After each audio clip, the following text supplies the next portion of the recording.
Trash like you doesn't belong behind a rig like this. You stole it, and you're busted. Deputy Rourke slammed Imani Reese against the front grille of her own truck, twisting her arm hard enough to bruise as the dash cam vibrated above them. Charity shipment? He sneered, eyeing the sealed trailer like it was already evidence. His partner stepped in close, cuffs snapping open beside her ear. Probably stuffed with something dirty. Gravel ground beneath her boots as his grip tightened, meant to intimidate, meant to degrade. Rourke leaned in, breath hot with certainty. He thought he was breaking a trucker. He had no idea he'd just laid hands on a former Delta Force commander trained to end threats exactly like him. Before continuing, comment where in the world you are watching from, and make sure to subscribe, because tomorrow's story is one you can't miss. The afternoon sun cast long shadows across Route 23 as Imani Reese guided her 18-wheeler through Pine Hollow County. Her eyes scanned the road ahead, taking in the empty stretches between the sparse trees that gave the county its name. The sealed trailer behind her carried medical supplies bound for a veterans' charity 2 states over. The dash cam's tiny red light blinked steadily on her windshield, a quiet guardian recording every mile. Imani kept her speed exactly at the limit, hands at 10 and 2, maintaining the discipline that had become second nature long before she'd started driving trucks. Blue and red lights exploded in her side mirror. Imani checked her speedometer again, though she already knew what it would show. The patrol car's lights strobed closer, and she eased her rig onto the gravel shoulder, positioning it carefully to keep the dash cam's view clear. 2 deputies emerged from the patrol car. The taller one swaggered toward her cab, hand resting casually on his belt. His partner circled wide, boots crunching on gravel as he positioned himself on her blind side. "Out of the truck!" the tall deputy barked before she could reach for her license. "Hands where we can see them." Imani's fingers tightened slightly on the wheel. "Deputy Rourke," she read from his nameplate, keeping her voice steady. "I have my documentation right here." "I said out." Rourke's face twisted. "Unless you want to explain where you stole this rig from." "Stolen?" Imani kept her tone neutral even as her mind catalogued details. No initial request for license. No statement of cause for the stop. No radio call-in of their location. "You heard him," the second deputy, Brenner, cut in. "Out. Now." Wrong county to be playing games after dark. It wasn't even close to dark yet. Imani noted that too as she complied, movements deliberate and smooth. The gravel crunched under her boots as she stepped down. Rourke grabbed her arm immediately, shoving her toward the side of the trailer. "Hands on the metal. Spread 'em." Imani planted her feet, absorbing the push while scanning the empty road. No witnesses, no buildings, no cell signal bars on her phone. This stretch of highway felt owned, claimed territory rather than public road. "Running awful nice equipment for a long haul," Brenner said, circling closer. His hand kept drifting to his holster like he was hoping for an excuse. "Bet there's quite a story there." "The story's in my paperwork," Imani replied. "Everything's in order." "We'll be the judge of that," Rourke said. He started an exaggerated pat-down, hands lingering too long, movements designed to provoke and humiliate. "Awful mouthy for someone in your position." Imani focused on her breathing as Brenner blocked her view of the patrol car. The positioning wasn't random. They'd done this before. One to search, one to obstruct, working together to control what could be seen from the road. "Papers don't match," Rourke announced, though he hadn't even looked at them. "Gonna need to check that trailer." "It's sealed," Imani said. "Charity shipment, medical supplies." "That what you're calling it?" Brenner's laugh had an ugly edge. "Could be anything in there. Could be you're running something else entirely." Imani watched Rourke circle the trailer, paying special attention to the seal. His eyes had the hungry look of someone who'd already decided what he was going to find. This wasn't a traffic stop. It was a hunting pattern. Fish for an excuse, plant evidence if needed, split the proceeds later. "Awful lot of freight traffic through our county lately," Rourke said, pulling something from his back pocket. The metal gleamed. Seal cutters. Awful lot of problems, too. But we keep things clean here. Right, Brenner. Yes, sir, we do. Brenner shifted his stance, thumb tapping his radio without keying it. No call-ins, no record, no witnesses. The sun hung lower now, stretching their shadows across the gravel. Imani's calm finally crystallized into something harder as Rourke approached the seal, cutters raised and a smirk playing across his face. She had read this situation like terrain from the first moment. The angles, the isolation, the practiced movements of predators who thought their badges made them untouchable.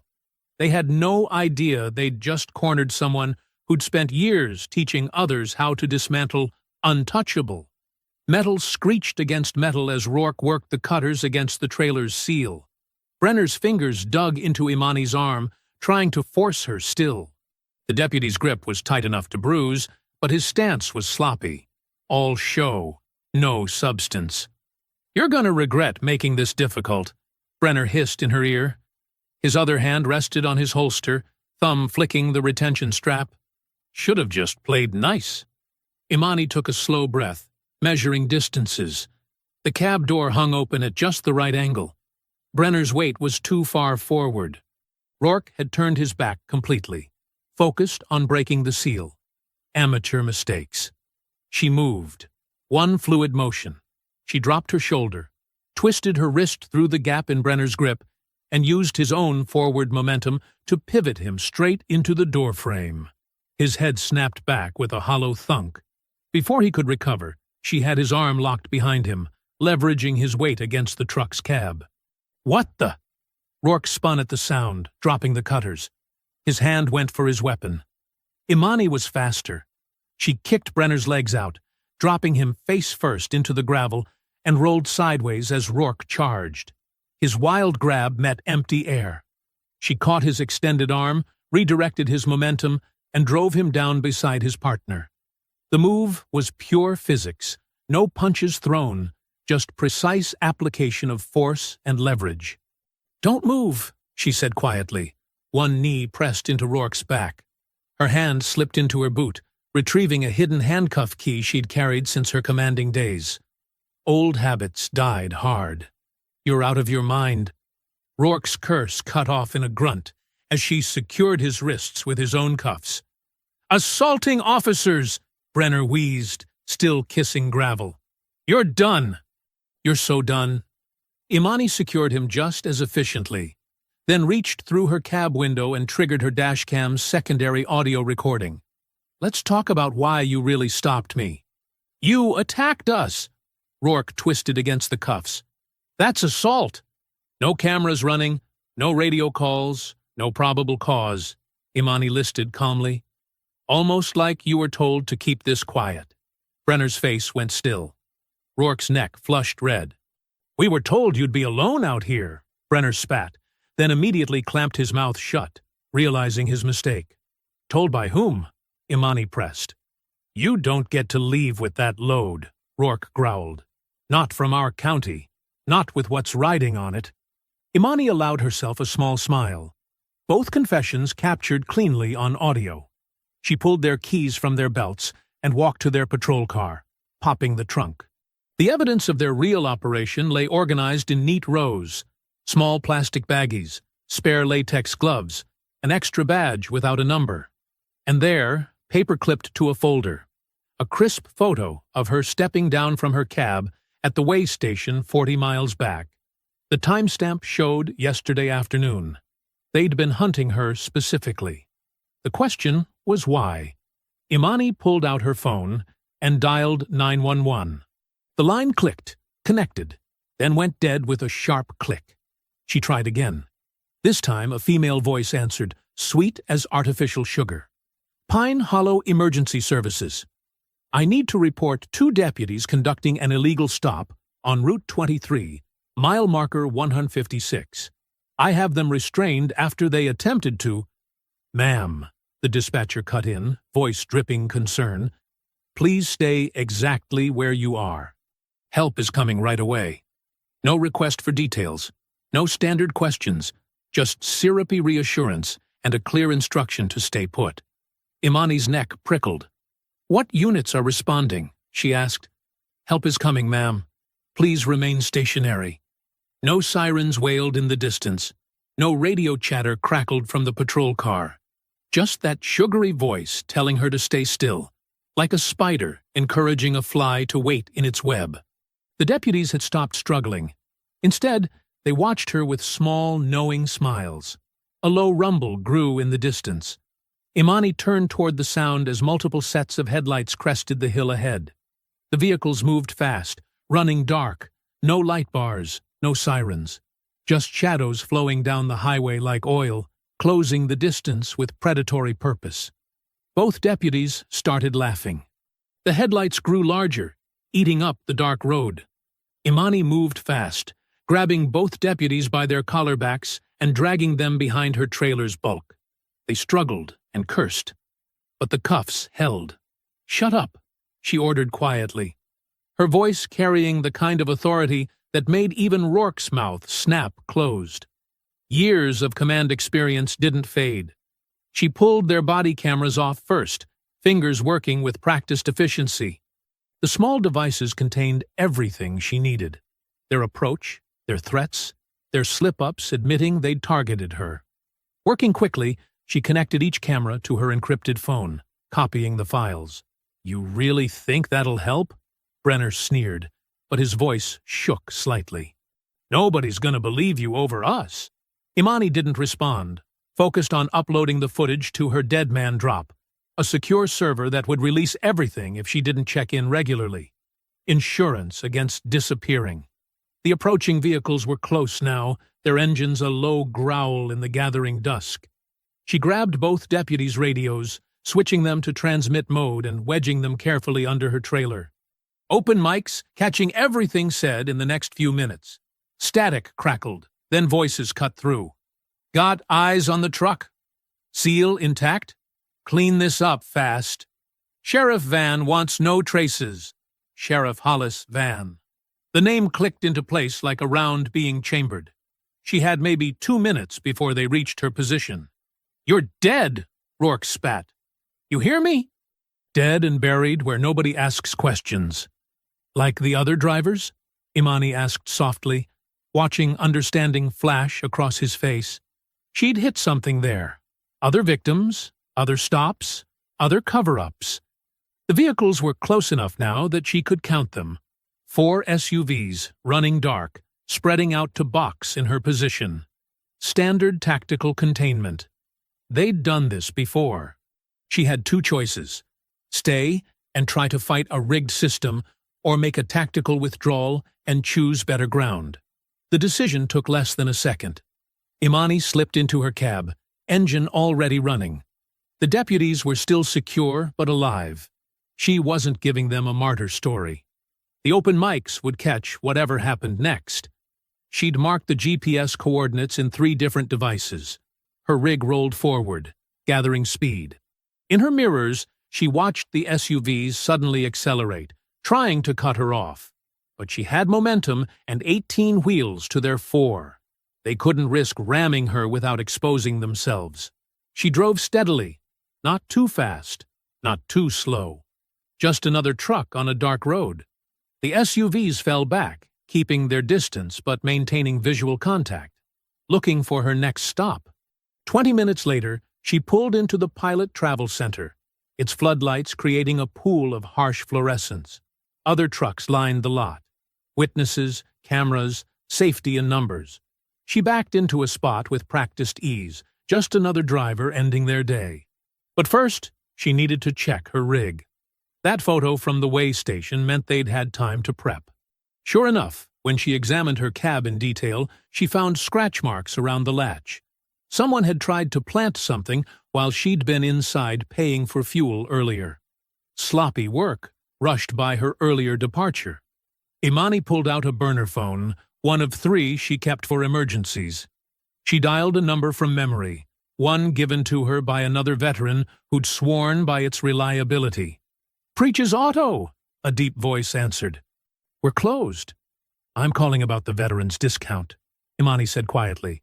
using the code phrase from her network. A pause. Who vouched? Marcus Turner, third group. Another pause. Hold on. Muffled movement, a door closing.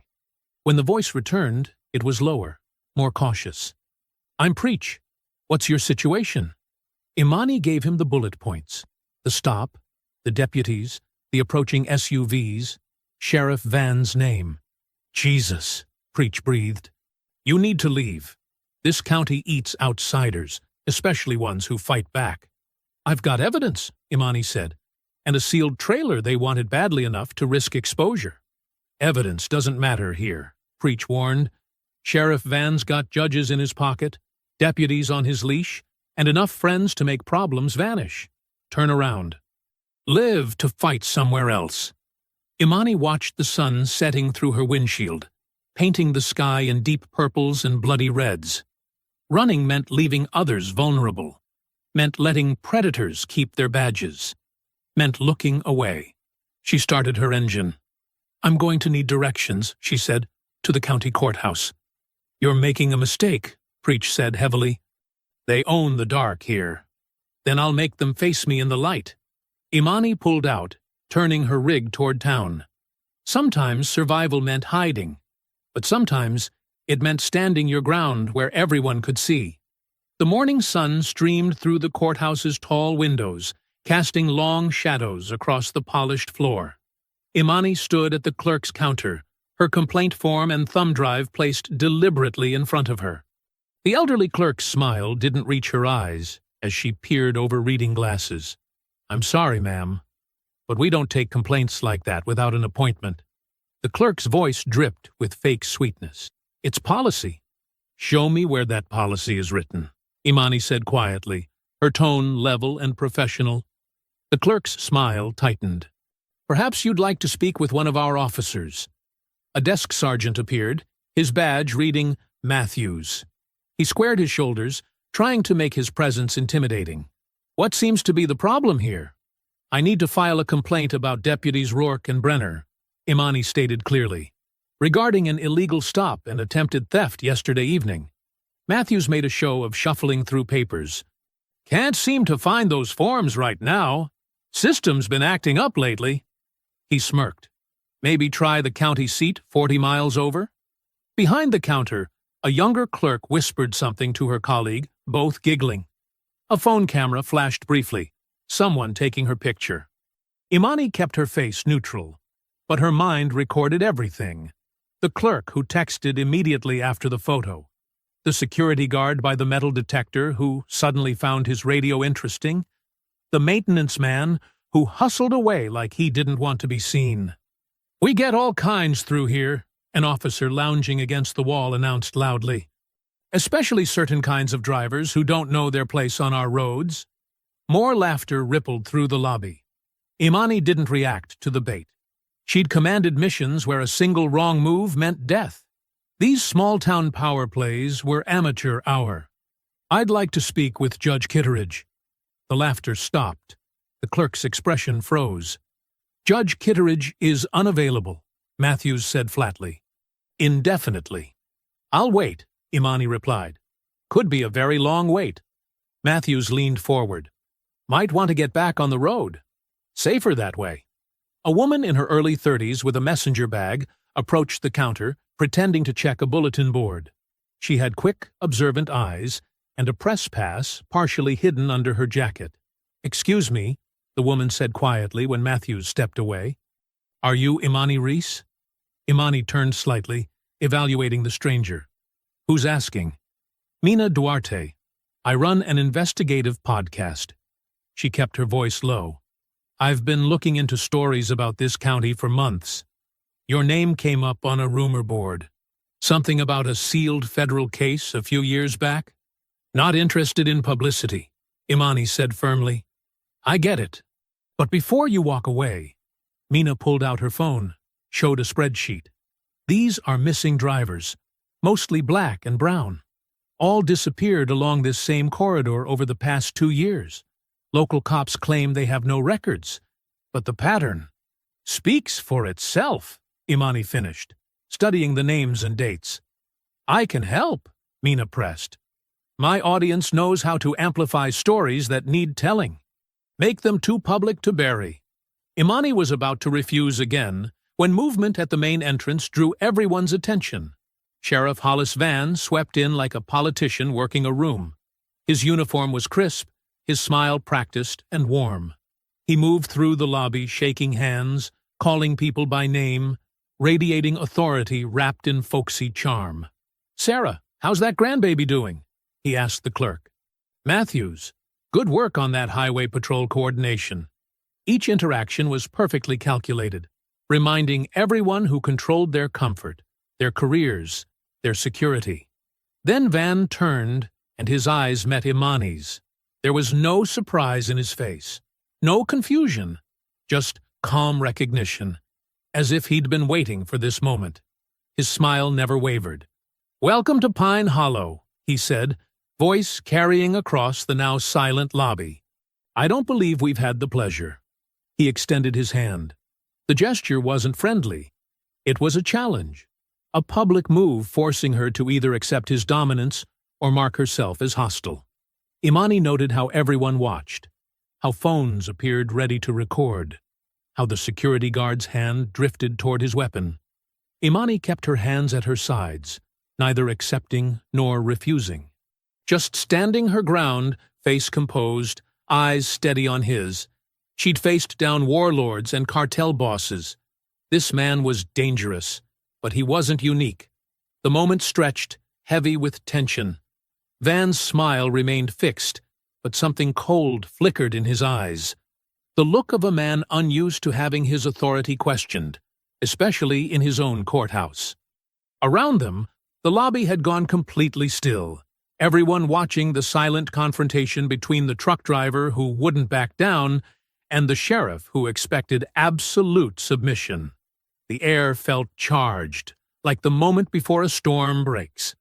Sheriff Van followed Imani out of the courthouse, his footsteps unhurried on the concrete steps. The morning sun cast his shadow long across the sidewalk, stretching toward her like a reaching hand. "Miss Reese," he called, voice gentle as a prayer. "A moment of your time?"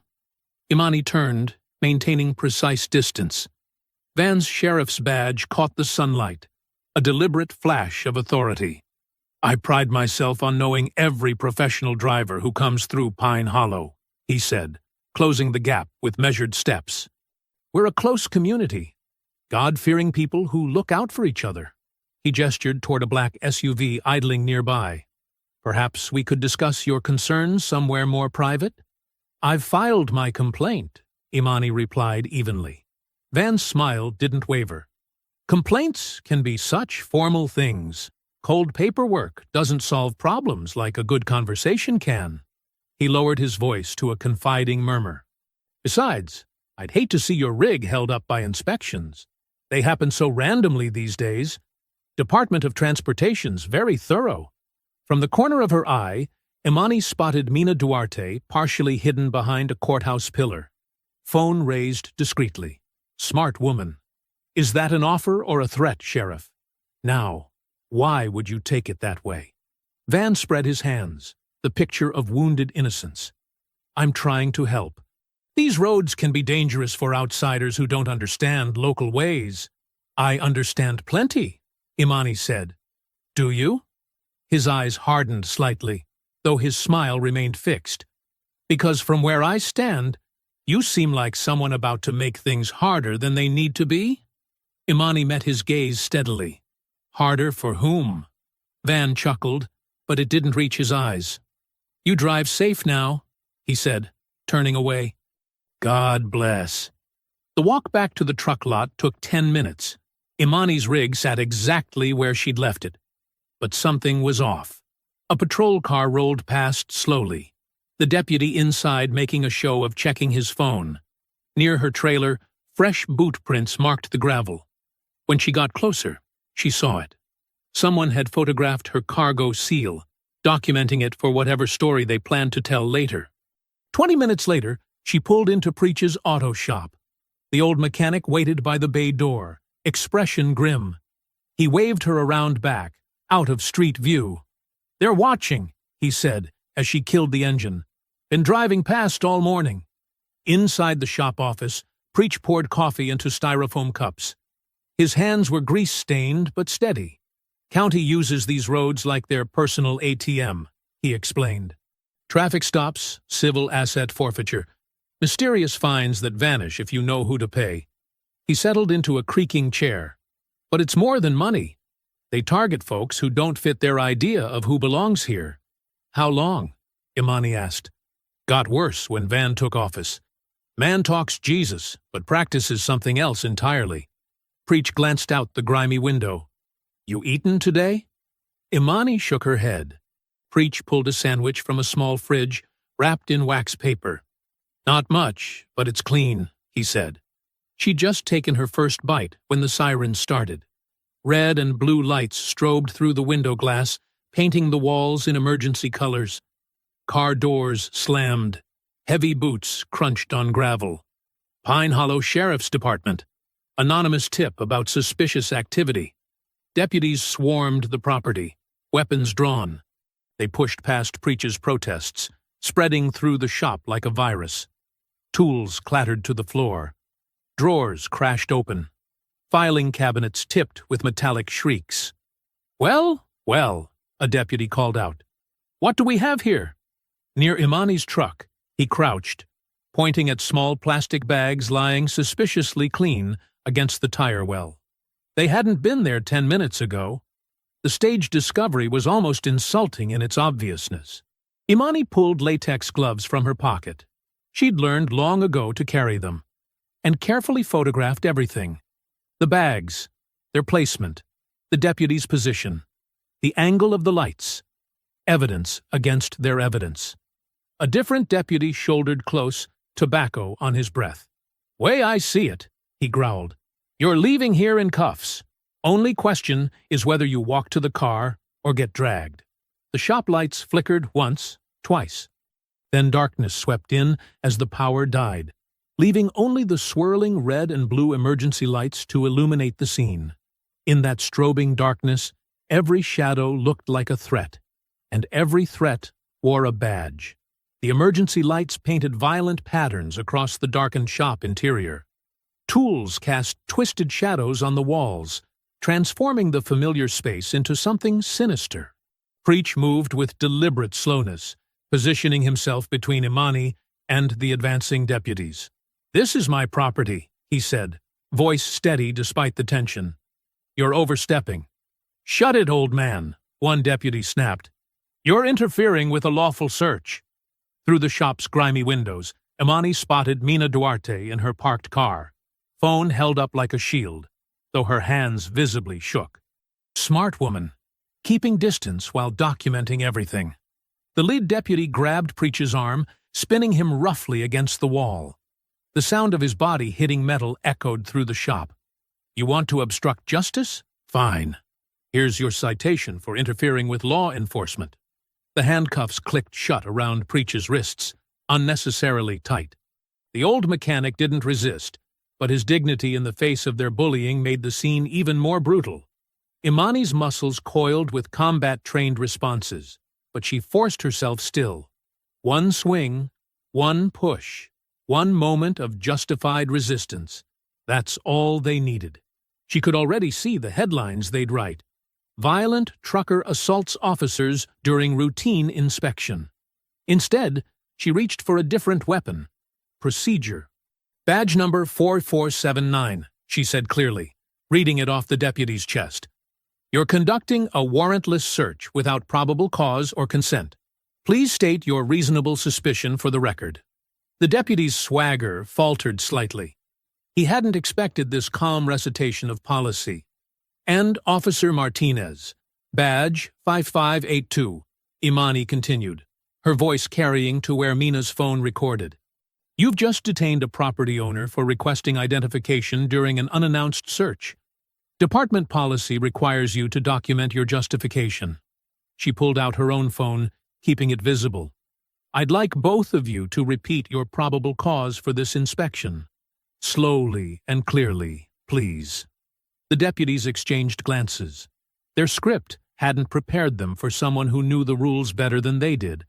You trying to play lawyer? Martinez sneered, but his confidence had cracked. No, Imani replied. I'm ensuring proper documentation of an official law enforcement action. Would you like to contact your supervisor to confirm procedure? The mention of supervision shifted the energy. The deputy's aggression deflated like a punctured tire, replaced by uncertainty. They'd expected fear, resistance, maybe even violence, anything that would justify escalation. Instead, they faced something worse: accountability. We're done here, the lead deputy announced, trying to salvage authority. But those bags stay where we found them. Evidence in plain view. He unlocked Preach's handcuffs with deliberate roughness, shoving a citation into the mechanic's chest. The amount would be carefully calculated, enough to hurt, not enough to justify court costs fighting it. Preach rubbed his wrists as the deputies retreated, their boots crunching on scattered tools and debris. The power flickered back on, harsh fluorescent light revealing the chaos they'd left behind. Tools scattered everywhere, drawers hanging open, papers strewn across the floor. The planted bags sat accusingly near Imani's truck, a silent threat. You okay? Imani asked Preach. He nodded, straightening his shirt with dignity. Nothing I haven't seen before. But you... He looked at her with concern. They're not done with you. I know. Imani checked her watch. I need to move the rig before sunrise. She spent the next few hours practicing every counter-surveillance technique she'd learned in her previous life. 3 careful turns down side streets, watching for taillights. 2 complete stops, letting any followers reveal themselves. 1 long loop through an industrial park, noting every vehicle that matched her path. They were following her, of course. Not obviously.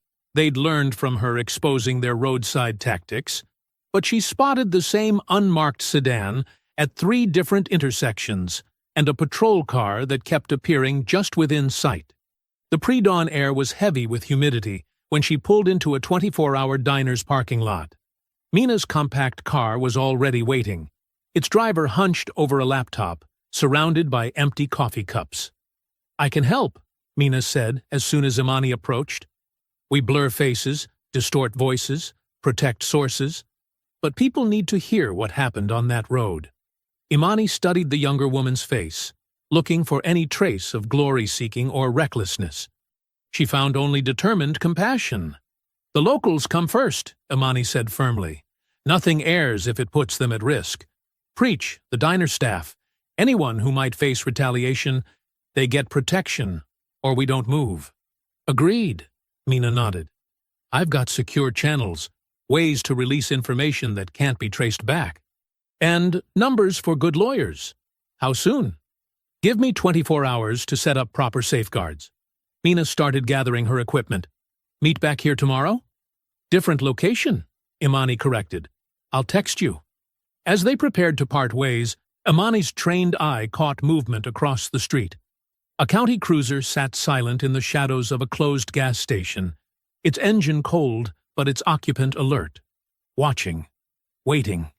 The first rays of dawn hadn't yet touched the horizon when Imani parked her rig behind an abandoned warehouse.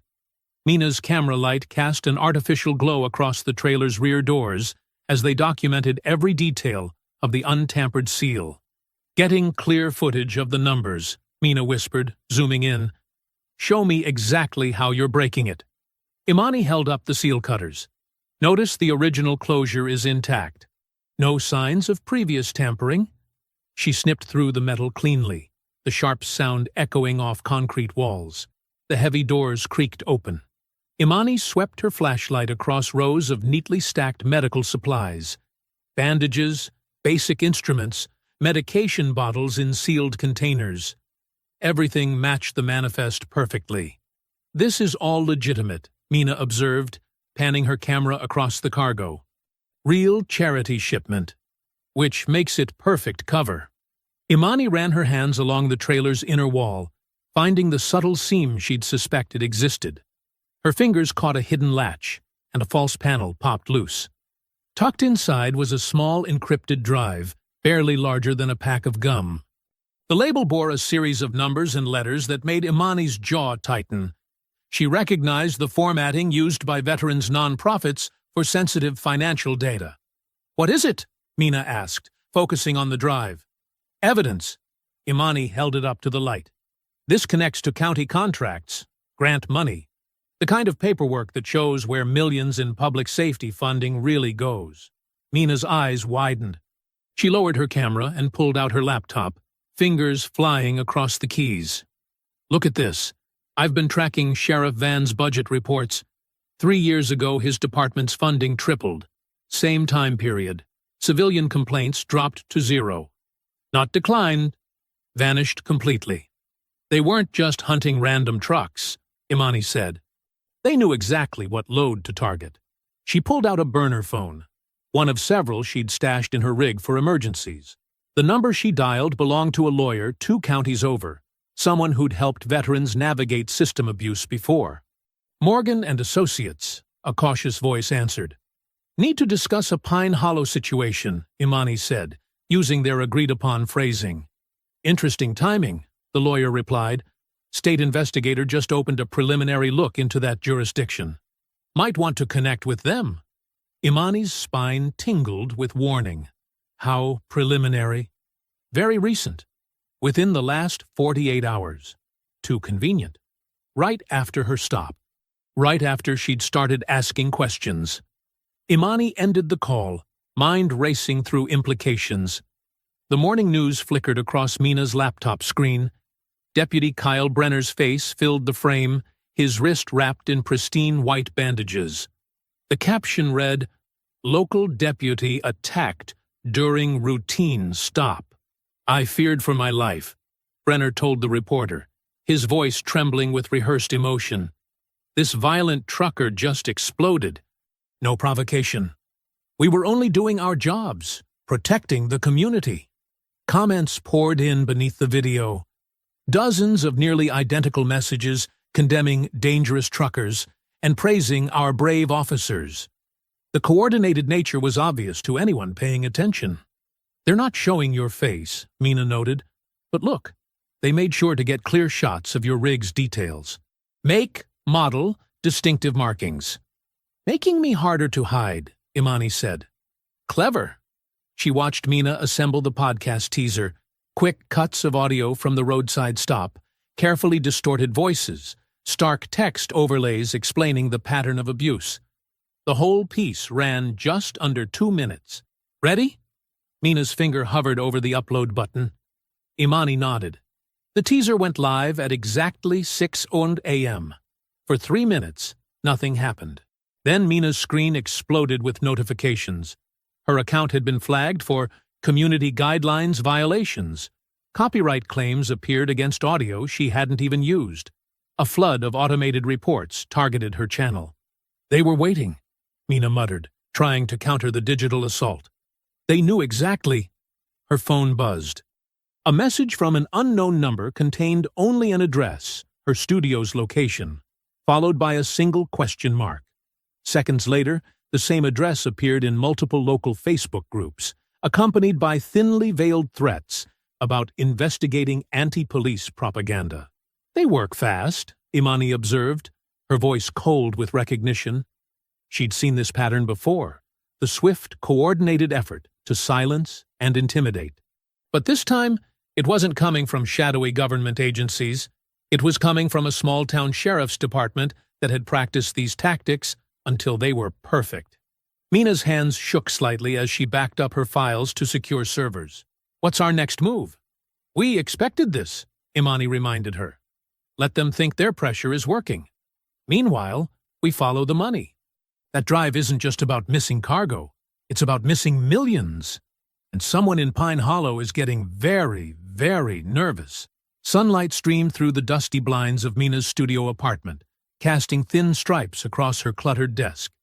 2 monitors displayed video editing software, carefully blurring faces and distorting voices from Imani's dashcam footage. The small space smelled of coffee and determination. "There," Mina said, making a final adjustment. "Deputies' faces are obscured, but their actions are crystal clear. Audio's clean enough to understand, but processed enough to protect sources." Imani leaned forward, watching the footage play back. The roadside encounter looked almost surreal in daylight. The deputies' aggressive posturing, their calculated cruelty, the moment everything changed. Good work on the audio. You can hear the threat in their voices without identifying them. Ready? Mina's finger hovered over the publish button. Imani nodded. Do it. The episode went live at exactly 10:15 a.m. For 5 minutes, silence. Then Mina's phone erupted with notifications. Call after call poured in, each person speaking their own piece of the larger puzzle. I'm a waitress at the truck stop, one woman said, her voice trembling. I've seen them plant things in people's vehicles during routine searches. They make sure we all watch. A man identifying himself as a former dispatcher spoke in hushed tones. They trained us, which calls to drop. Said it was about resource management. But it was always specific callers, specific situations. Always.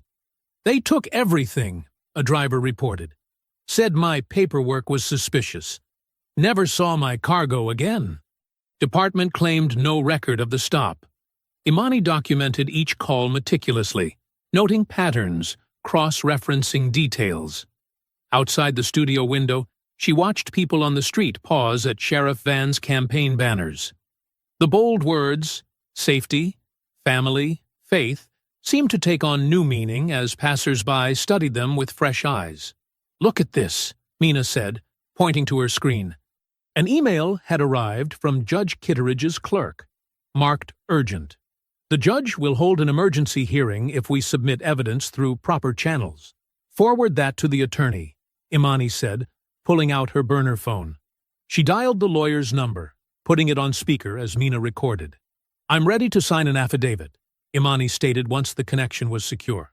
Full statement, all details, properly witnessed. About time, the lawyer replied. I've got a state investigator trying to reach you. Name's Grant Huxley. He's leading a task force on jurisdictional abuse patterns. As if on cue, Mina's office line rang. The caller ID displayed a state government prefix. This is Grant Huxley, a measured voice announced when Mina answered. I need to speak with Imani Reese regarding the Pine Hollow incident. Imani gestured for Mina to put it on speaker. I'm here, Mr. Huxley.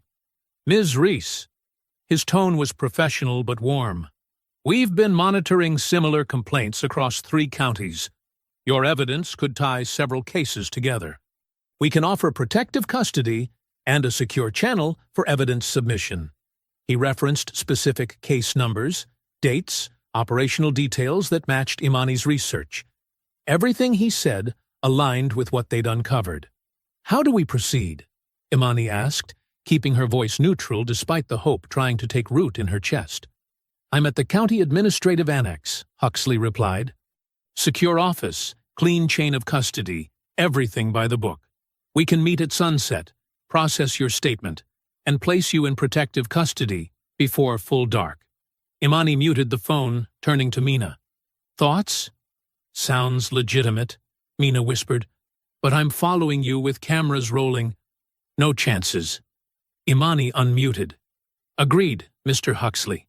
Sunset at the annex. I'll bring the evidence and a witness. Perfect. The satisfaction in his voice seemed genuine.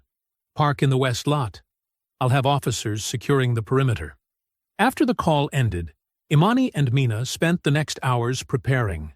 They backed up files to multiple secure locations, arranged dead man drops with the attorney, and mapped multiple exit routes from the annex. Legal process might actually work this time, Mina said, packing her camera gear. Maybe. Imani checked her phone. Dozens more messages had arrived, each person sharing their own encounter with Pine Hollow's justice system. But we do this exactly right. Everything documented, everything witnessed. The sun began its descent, painting the sky in shades of orange and purple. Imani retrieved her sealed evidence files from a secure location, while Mina tested her recording equipment one final time. Ready? Mina asked, shouldering her camera bag. Imani took a deep breath, feeling the familiar pre-mission focus settle over her. Let's go make it count. They drove separately toward the county administrative annex, Imani in her rig, Mina following at a discreet distance. The massive brick building stood silhouetted against the dying sun, its windows reflecting golden light. Several unmarked vehicles were already parked in the west lot, their official plates visible in the fading daylight.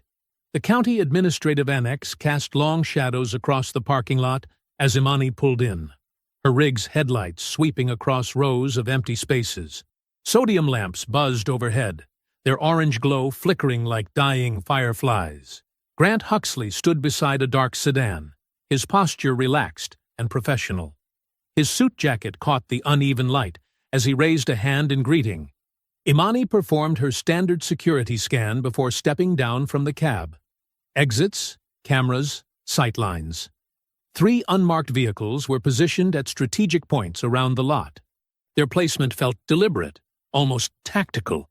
Mina parked her car at a careful distance, camera already recording. She gave Imani a subtle nod as she adjusted her lens. "Ms. Reese." Huxley's smile was practiced and warm as he extended his hand. "Thank you for trusting the process. We'll handle this by the book." His handshake was firm, but not aggressive. His eyes stayed locked on hers, radiating calm authority. Everything about him suggested competence and control. "Let's start with the evidence documentation," he said, gesturing toward the building's side entrance. "Standard procedure requires us to—" 2 state troopers emerged from the shadows, moving with synchronized purpose. Their boots scraped against the asphalt as they flanked Imani's truck. "We'll need to secure the vehicle first," one announced, already reaching for the door handle. "Safety protocols. I haven't consented to any search," Imani said, her voice clear and steady. "Do you have a warrant?" The troopers exchanged glances, then continued as if she hadn't spoken. One climbed into the cab, while the other maintained position, hand resting casually on his weapon. "This is standard protective custody procedure," Huxley explained, his tone reasonable but firmer now. "We need to ensure there are no threats or contraband before processing your evidence." Mina stepped closer, phone raised. "I'm recording this interaction for documentation purposes." A third trooper materialized beside her, blocking her shot with his body. "Ma'am, I need you to step back to a safe distance." "I'm press," Mina protested. "I have the right to—" "Back up," the trooper repeated, advancing until Mina was forced to retreat or make contact. "This is an active investigation scene." The first trooper's voice cut through the tension. "Got something here." He emerged from the cab holding a small plastic bag between gloved fingers. The contents caught the sickly orange light. "Appears to be narcotics, located under the driver's seat." Imani's face remained composed, but her eyes hardened. "That's not mine. I did not consent to this search, and I maintain that it's unlawful." "Face the vehicle, please," the second trooper ordered, producing handcuffs. "Hands behind your back." "I want it on record that this is a planted substance," Imani stated clearly, knowing Mina's camera was still rolling from its new position. "This is a coordinated setup using unlawful search procedures." The cuffs snapped shut with unnecessary force. The troopers turned her toward the waiting cruiser, making sure she was fully visible to any watching eyes. Their grip on her arms was intentionally tight, not enough to leave marks, but enough to assert dominance. "We'll log your complaint," Huxley said smoothly, reaching for the evidence files Imani had brought. "I'll make sure these are properly processed." The thumb drive disappeared into his pocket with practiced efficiency. Through it all, Imani kept her breathing steady. She noted faces, name tags, unit numbers, building her mental map of the operation. The troopers' movements were too clean, too rehearsed. This wasn't standard procedure, it was choreography. "You have the right to remain silent," one trooper began reciting as he guided her into the back seat. The words felt hollow, a ritual stripped of meaning. Mina's voice carried across the lot. "This is being documented. We have multiple recordings of—" "Clear the scene," a trooper ordered, stepping toward her. "Or we'll cite you for interference." The cruiser door slammed shut with finality. Through the window, Imani watched Huxley speak quietly into his phone. her evidence files tucked securely under his arm. His calm smile never wavered. They drove her through empty streets, past closed shops and dark houses. The county jail rose up like a concrete monument to small-town power, its few lit windows glowing like predatory eyes. The booking process was efficient and impersonal. Forms were filled, fingerprints taken, possessions logged. Each step felt predetermined, as if following a script written long before she arrived. Steel doors clanged shut behind her as they led her to a cell. The sound echoed through the corridor like a judge's gavel, marking the end of one phase and the beginning of another. Through the narrow cell window, Imani caught movement in the hallway. Sheriff Hollis Van's distinctive silhouette appeared, backlit by fluorescent lights. He stood with the easy confidence of a man in his own domain, hands clasped behind his back, watching. The building wasn't just his jurisdiction, it was his theater, and every arrest was a performance designed to reinforce his control. The holding cell smelled of industrial cleaner and stale air. Imani sat motionless on the thin mattress, her back straight against the concrete wall. Her breathing remained measured and controlled as she absorbed every detail of her surroundings, the hollow echoes of footsteps, the mechanical whir of cameras, the precise timing of guard rotations. Through the narrow window in her cell door, she could see Mina pacing in the lobby, gesturing emphatically as deputies blocked her path. Their shoulders formed an impassable wall of beige uniforms. "Ma'am, visiting hours are over," one deputy repeated for the third time, his voice carrying down the corridor. "I'm her legal representative's designated investigator," Mina insisted, holding up her credentials. "I have the right to—" "Not without the sheriff's approval," another deputy cut in. "That's county policy." The mention of the sheriff summoned him like an invocation. Hollis Van appeared in the doorway, his presence filling the space with practiced authority. He wore a crisp uniform and a smile that could charm voters or terrify prisoners, depending on his needs. "Ms. Duarte," he said warmly, "why don't you head home? Get some rest. These things have a way of working themselves out." Mina stood her ground. "I'm documenting everything, Sheriff. Every denial of access, every violation of procedure." "Of course you are." Van's smile didn't waver. He turned to the deputies. "Please escort Ms. Duarte to her vehicle, for her safety." Imani watched through the window as they herded Mina toward the exit, their politeness carrying clear threat. When the lobby cleared, Van's footsteps approached her cell with unhurried confidence. He appeared in her doorway, filling it like he owned the frame. "Ms. Reese, I hope you're being treated well?" Imani met his gaze but didn't respond. Her stillness seemed to amuse him. "I've reviewed your situation," he continued, voice dripping with false concern. "It's unfortunate. Narcotics charges carry heavy penalties in this county, but there might be a simpler solution." He paused, waiting for her to ask. She didn't. "A felony plea," he offered finally. "Time served. You leave the county tonight and never return. Your truck gets released, your cargo continues unmolested, and everyone sleeps better." "No," Imani said simply. Van's smile tightened at the edges. He made a small gesture to the guard station. The overhead lights flickered and died, plunging the corridor into darkness, broken only by emergency strips. The security camera's red recording lights winked out in perfect synchronization. Heavy footsteps approached. A guard Imani hadn't seen before. He unlocked her cell with practiced efficiency. 3 minutes, Van said quietly, stepping back. The guard moved fast, grabbing Imani's arm and slamming her against the wall. His forearm pressed against her shoulders, careful to avoid leaving marks. "You think you're special?" he hissed, breath hot against her ear. "You think your fancy lawyer and your little reporter friend make you untouchable? Women like you never learn." Imani didn't struggle. She counted seconds in her head, noting every detail. The guard's stance, his breathing pattern, the exact pressure points he chose. This wasn't improvised. It was rehearsed intimidation, designed to break spirits without leaving evidence. The lights hummed back to life precisely 3 minutes later. The guard stepped away as smoothly as he'd arrived, straightening his uniform. Van reappeared in the doorway. "Think about my offer," he said pleasantly. "Things tend to get uncomfortable for people who refuse my hospitality." As if to emphasize his point, Imani's cell phone lit up with messages the moment they returned her personal items for logging. "Mina. Urgent. They're raiding the studio. Armed deputies. No warrant. Claiming evidence tampering investigation. Hard drives being seized. Preach's sister. They arrested Eli for interfering with an investigation. Shops padlocked. Need help. Her attorney. Court calendar suddenly shifted.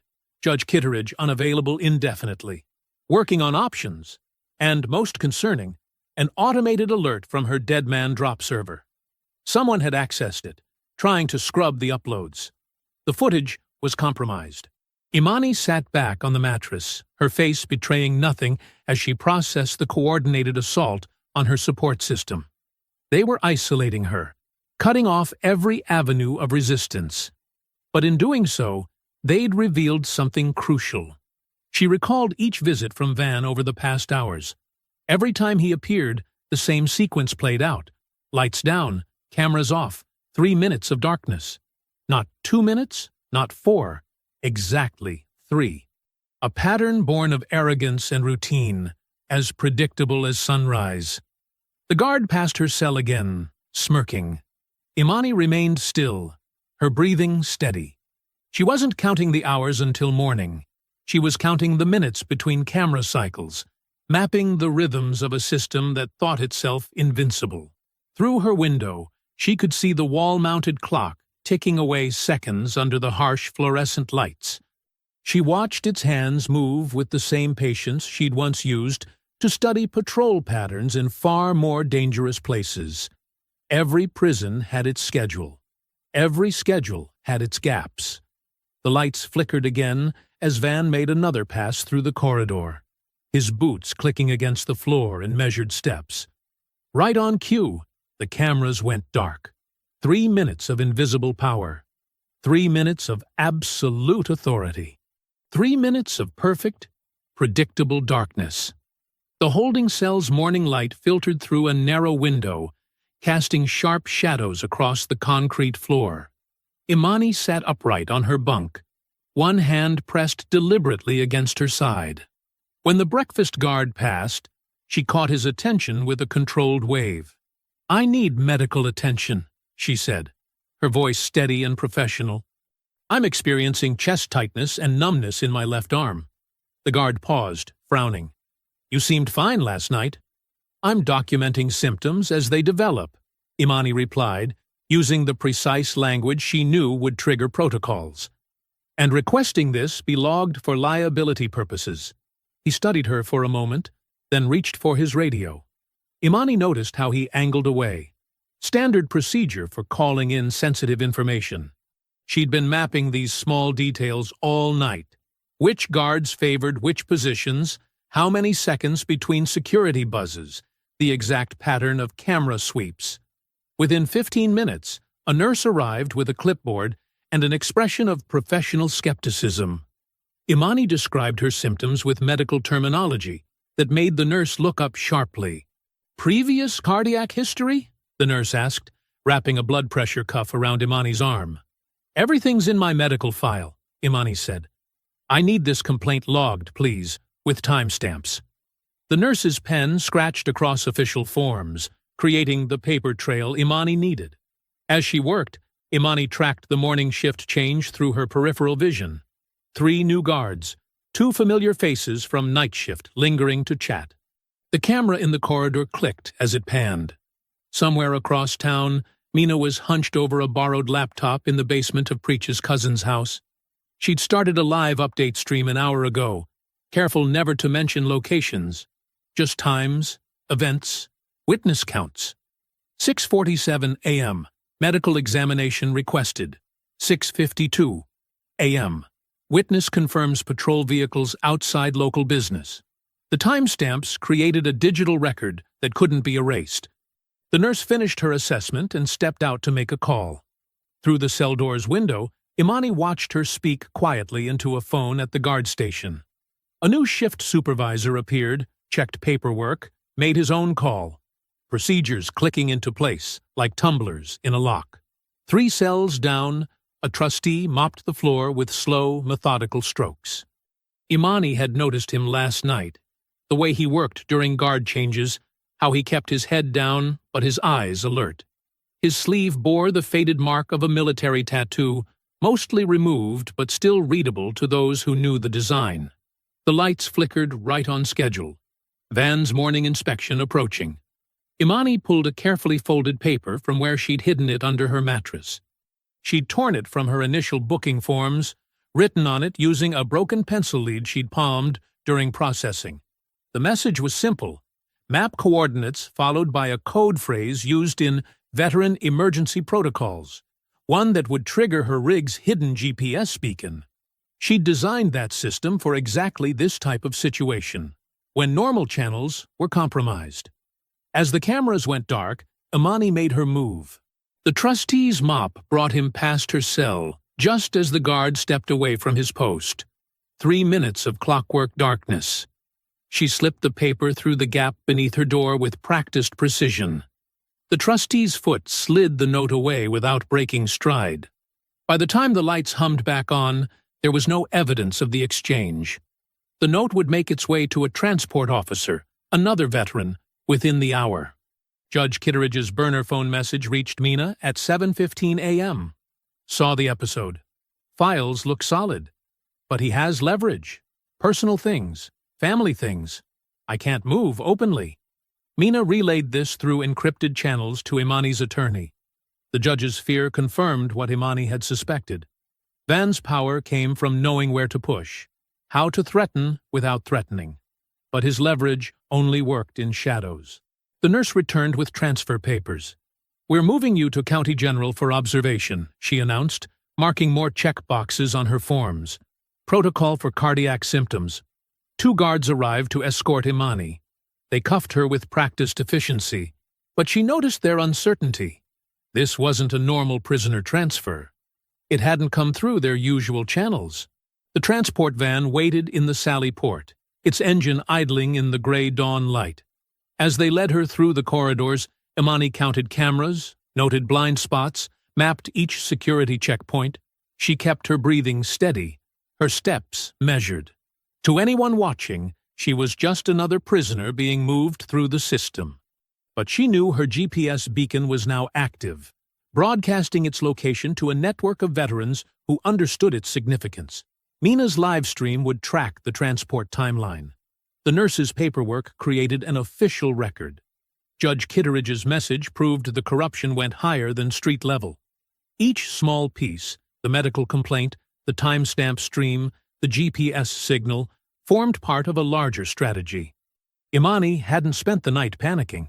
She'd spent it building a net of visibility that would make her disappearance impossible. The transport van's rear doors swung open. Dawn painted the sky in shades of purple and orange as Imani stepped up into the vehicle, her cuffs clinking quietly against the metal seat. The doors slammed shut with a heavy finality. The transport van swayed along county back roads, its suspension creaking over each pothole. Morning sunlight flickered through the metal mesh windows, casting shifting patterns across Imani's face. She kept her shoulders loose, head tilted back as if dozing, but her eyes tracked every reflection in the van's interior mirrors. 2 guards sat in the front, separated by a barrier. The younger one kept checking his rearview mirror, fingers drumming nervously on the steering wheel. The senior officer, Martinez, maintained a stoic silence, but his posture betrayed tension. Shoulders too straight, hand too close to his radio. Imani had counted 3 turns since leaving the jail, each one taking them further from the direct route to County General. Standard procedure required staying on main roads for medical transfers. These weren't main roads. The van slowed for a railroad crossing. Protocol required a complete stop, visual check both ways. As the brakes squealed, Imani shifted her weight carefully, pressing one knee against the metal bench. "Check the crossing," Martinez instructed his partner. The younger guard stepped out, boots crunching on gravel. Imani rolled her shoulders, pressed her tongue against a false crown on her back molar. Veteran fieldcraft, a hidden tool disguised as dental work. The metal pick inside was smaller than a paper clip, but precisely sized for certain locks and electronic triggers. A train horn blared in the distance. The guard outside shouted something about tracks being clear. That's when Imani executed her move. A precise series of actions rehearsed in her mind all night. She jerked forward suddenly, making a choked sound. Her handcuffs rattled against the bench as she doubled over, gasping with theatrical precision. Can't breathe. Martinez turned sharply. Hey! What's wrong with her? The younger guard scrambled back into the van. Should we call it in? Protocol says we have to. Martinez reached for his radio. Medical emergency during transport. Imani continued the performance, wheezing just loud enough to mask the soft click of her hidden tool engaging with her rig's remote beacon trigger. A modified key fob she'd prepared for exactly this scenario. 3 quick pulses. Activate. Broadcast. Emergency protocol. Dispatch, we need medical response, Martinez was saying. Location is... Static cut through his transmission. The younger guard swore, adjusting frequencies. More static. While they focused on communications, Imani's beacon was already broadcasting. Somewhere in Preach's cousin's basement, Mina's borrowed laptop pinged with the signal. Within seconds, her live stream activated. Signal detected. If you see this marker, timestamp it. Record everything. Traffic cams, store security feeds, anything public. Build the timeline. The van's radio crackled. A new voice cut through. Unit 217. Redirect to alternate location. Code 4 Alpha. Martinez frowned. 4 Alpha? That's not. Confirmed. Unit 217. Proceed to Morgan Event Center. Security teams standing by. The younger guard shifted uncomfortably. But the hospital? Those are orders, Martinez said, but his tone carried doubt. Imani had stopped gasping, now sitting calmly upright. The sudden change made Martinez eye her suspiciously. You're awful relaxed for someone who couldn't breathe a minute ago, he said. Imani met his gaze in the rearview mirror. Because I've been hunted before, she replied evenly. And I learned how hunters get sloppy. They forget to check their corners. They miss the obvious signs. The younger guard's radio squawked again, local channels flooding with chatter. Online viewers were already triangulating the van's position. Every traffic light camera, every store security feed, every cell phone video became a data point in Mina's growing digital map. 3 patrol cars just passed Main Street, one viewer reported. Timestamp 8:17 a.m. Emergency vehicles redirecting toward Morgan Center. Event permit filed yesterday. Community prayer breakfast with Sheriff Van. The van turned onto a wider road. Through the mesh windows, Imani glimpsed campaign posters stapled to telephone poles. Sheriff Van. Leadership you can trust. Each one perfectly placed for maximum visibility. Why's everyone heading to a prayer breakfast? The younger guard muttered. Martinez didn't answer, but his knuckles whitened on the steering wheel. He knew, or suspected, that this transport had become something else. A show. A performance. Imani felt the road surface change from asphalt to concrete. The van slowed, turning into what sounded like a larger lot. Voices filtered through the walls, a crowd gathering. Camera shutters clicked.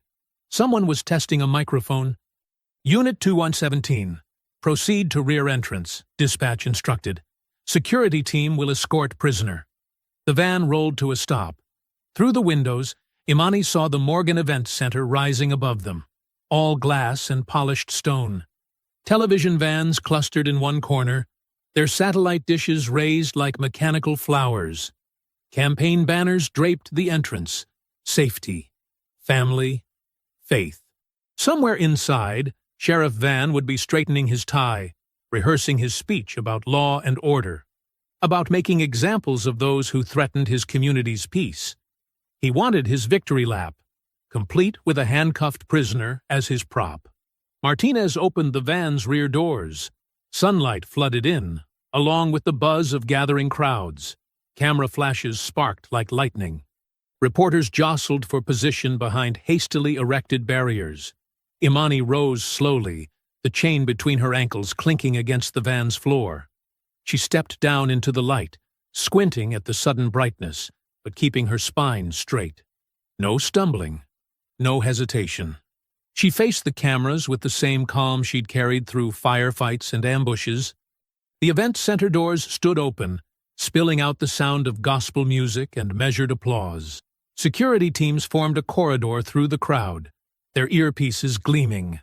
Above them all, Van's campaign banner rippled in the morning breeze, its words now reading less like a promise and more like a challenge. Fluorescent lights hummed in the event center's back hallway, casting harsh shadows across the faces of deputies flanking Imani. The air smelled of fresh paint and floor wax, everything polished for the cameras waiting beyond the double doors. Sheriff Hollis Van stood before a mirror mounted on the cream-colored wall, adjusting his silk tie with practiced precision.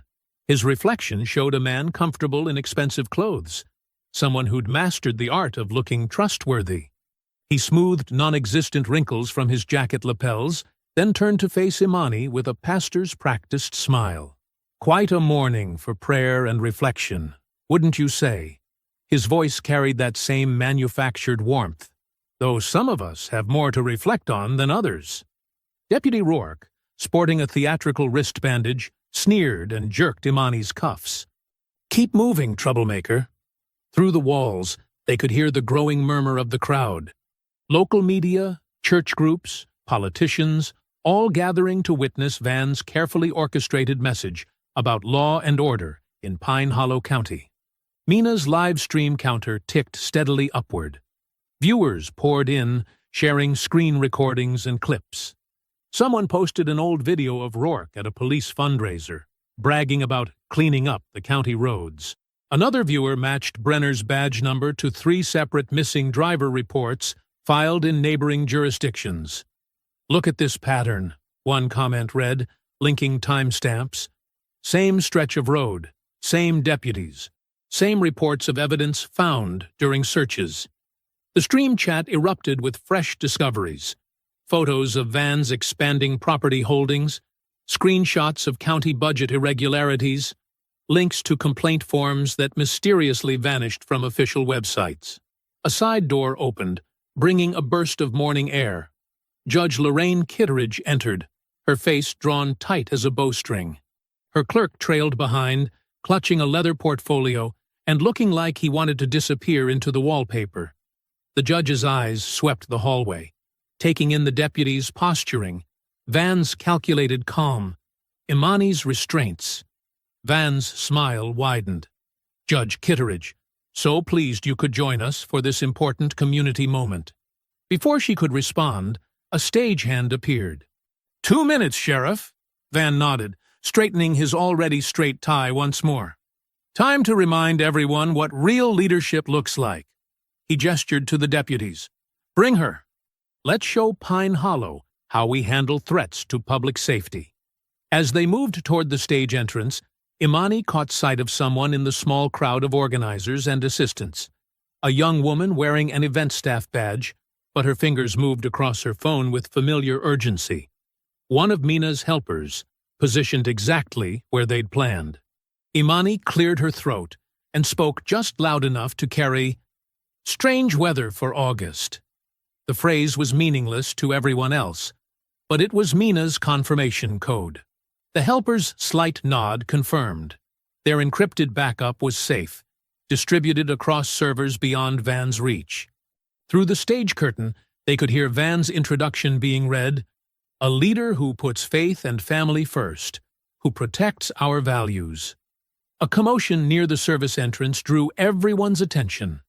2 deputies were escorting, half dragging, a new arrival. Eli Preach Sutton stumbled between them, his wrists shackled, his usually pristine mechanic's uniform wrinkled and stained. They'd clearly pulled him straight from his cell, not even allowing him to clean up. Judge Kitteridge's posture changed. Something in her carefully maintained professional distance cracked at the sight of Preach.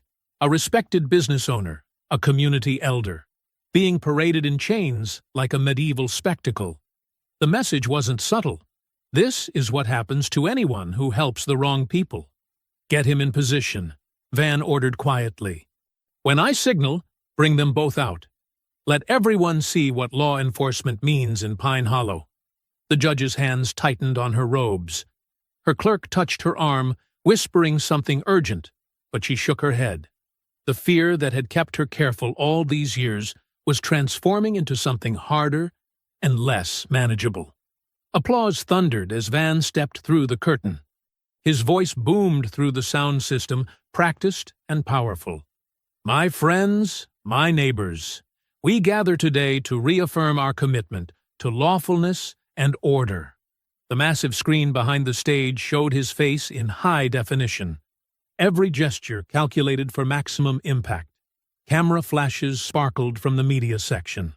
Phones rose throughout the crowd, recording. In Pine Hollow County, Van continued, we believe in doing things the right way, the legal way. Just yesterday, our deputies apprehended a dangerous individual who thought our laws didn't apply. Imani stood in the wings, watching Van work the crowd like a revival preacher. Deputies shifted impatiently, eager for their cue to drag out their prisoners.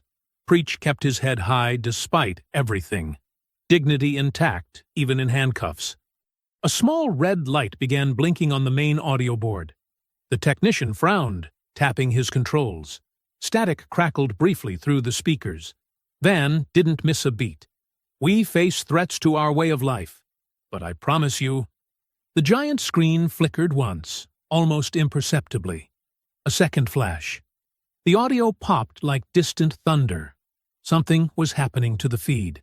The giant screen behind Sheriff Van flickered again, his campaign slogan dissolving into grainy nighttime footage. Red and blue lights strobed across a familiar stretch of county road. Deputies Rourke and Brenner emerged from shadow, their movements sharp and predatory as they approached Imani's truck. Now, folks, Van said smoothly, I'm sure there's just some technical... The deputies' voices cut through his reassurance, crystal clear through the event center's speakers. Where'd you steal this rig from? Rourke's sneer carried perfectly. Wrong county after dark, wouldn't you say? Gasps rippled through the crowd as they watched Brenner force Imani to her knees in the gravel. Every crude comment, every threatening gesture played out in high definition. Someone in the front row, a prominent church donor, covered her mouth in shock.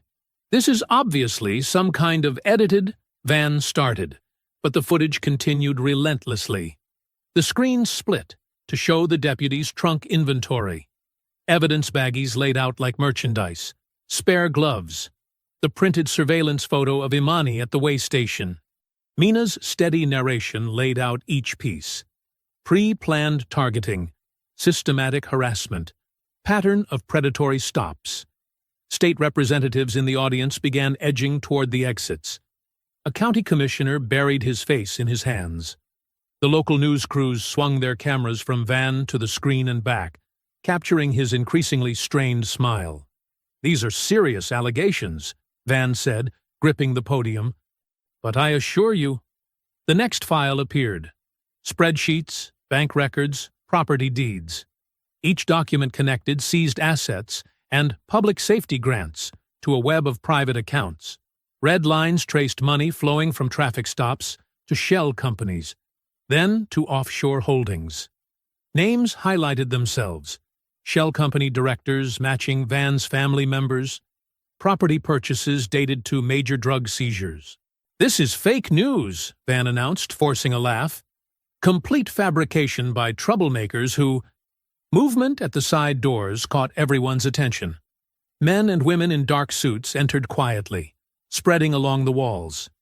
Their badges weren't local.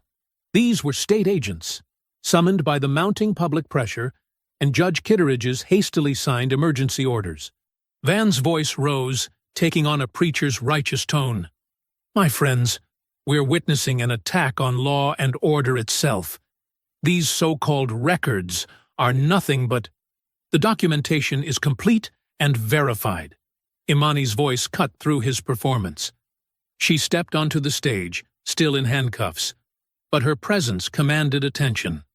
The deputies flanking her suddenly looked unsure. "Chain of custody is maintained for all recordings," she continued, her tone precise and professional.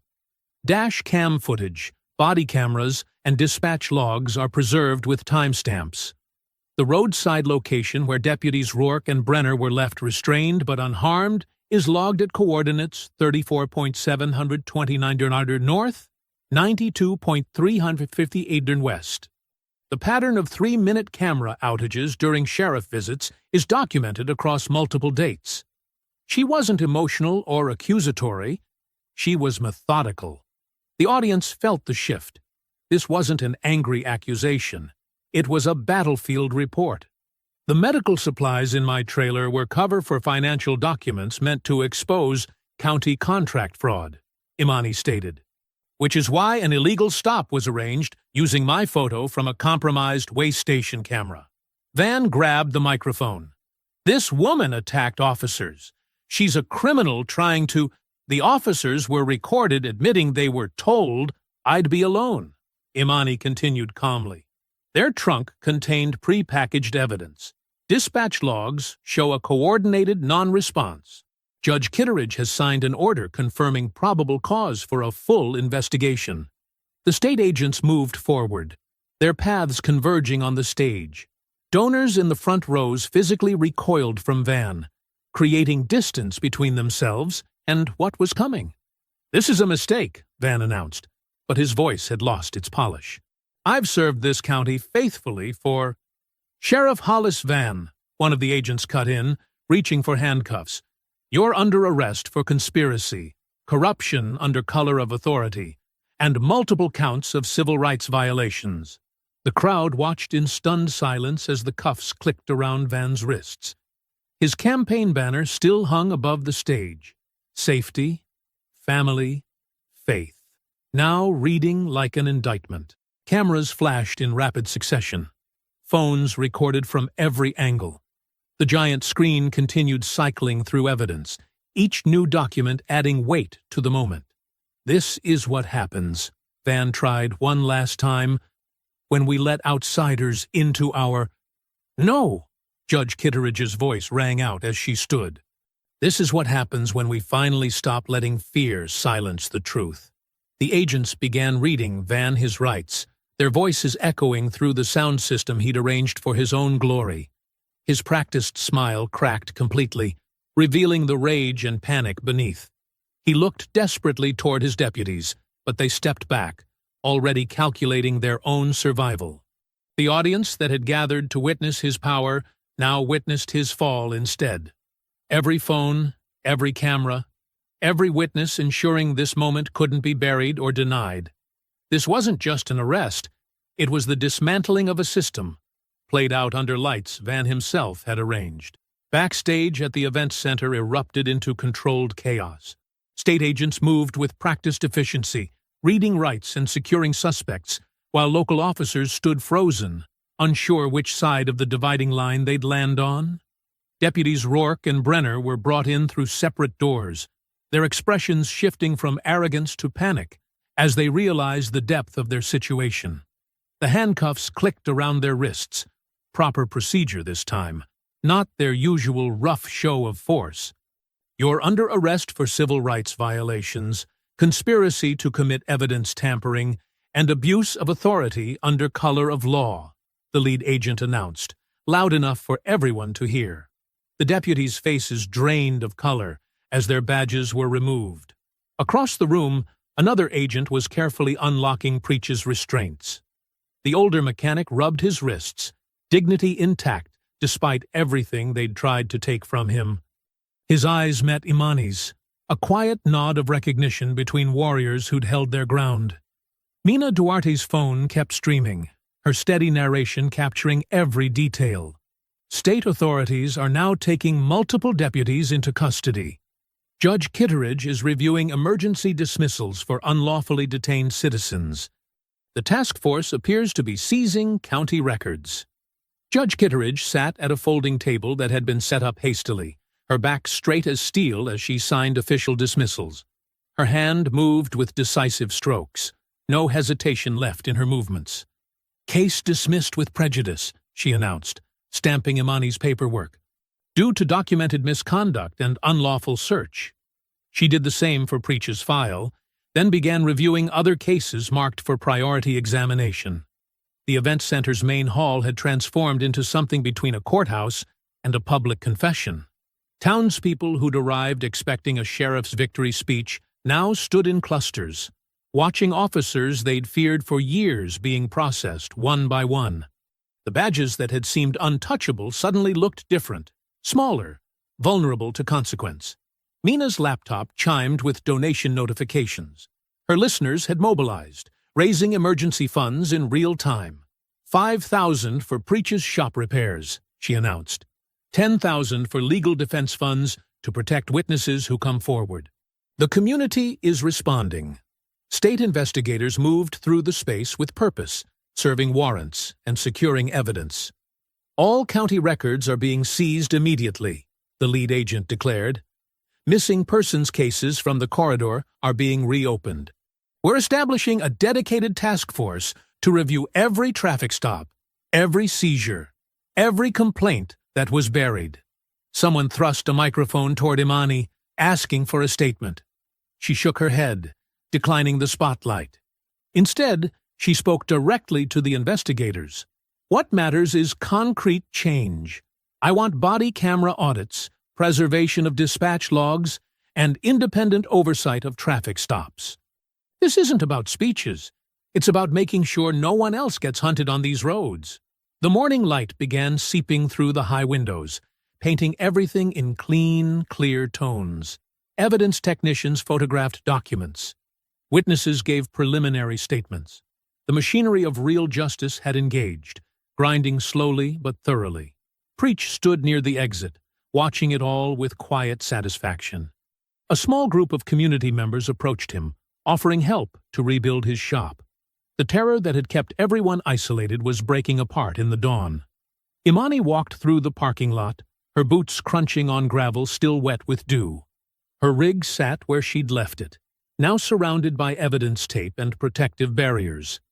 She approached slowly, taking in every detail: the familiar curves of the cab, the sealed trailer that had carried more than charity goods, the windshield that had witnessed everything. The driver's door opened with its usual creak. Imani placed her hand on the steering wheel, feeling the worn grip spots that had become home. This wasn't just a truck anymore. It was proof that running and hiding weren't the only options. Sometimes standing your ground could change the ground itself. Mina appeared beside the cab, still recording but with her phone lowered. "What happens now?" she asked. "With you, I mean. They'll probably want you to testify." "First, I drive," Imani said simply. "These roads don't belong to them anymore. They need to see trucks rolling through, carrying witnesses instead of targets." She settled into the seat with the comfort of someone who knew exactly where she belonged. "I'll keep moving until the road stops being a hunting ground." The engine rumbled to life, a sound of purpose rather than escape. Morning sunlight caught the trailer's sides, making the charity logo gleam. Other trucks were pulling into the lot now. Word had spread through driver networks, and they'd come to see justice with their own eyes. Imani released the brake and eased forward, her rig moving with deliberate confidence. She wasn't running from Pine Hollow County. She was leading the way through it, showing others it could be done. The road ahead stretched clean and clear, belonging to everyone again. Behind her, the event center continued its transformation into a place of reckoning. But ahead, through the windshield, lay miles of asphalt that would carry different stories now. Stories of standing ground, of justice served, of roads reclaimed from those who'd tried to own them. If you enjoyed the story, leave a like to support my channel, and subscribe so that you do not miss out on the next one. On the screen, I have picked 2 special stories just for you. Have a wonderful day.